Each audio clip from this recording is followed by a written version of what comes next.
Hello, in front of me I've got Mercedes B180. In this video I'll show you pros and cons after 50,000 miles of this car.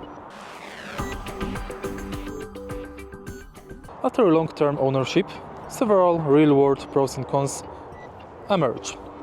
4 pros: comfortable ride quality, smooth over bumps and quiet cabin. Reliable MBUX system, fast, rarely glitches even after years. Fuel efficiency, real world 6.5-7.5 liters per 100 km. Low oil consumption, engine stays stable between services. Strong resale value, better than most compact MPVs.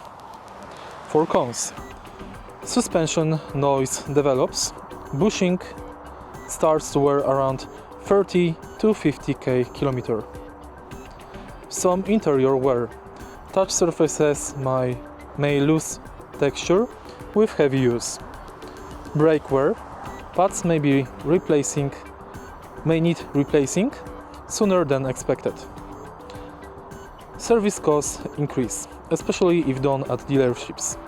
DCT hesitation, minor delay in shifting at low speeds. If you find this video helpful, please leave like, comment and subscribe.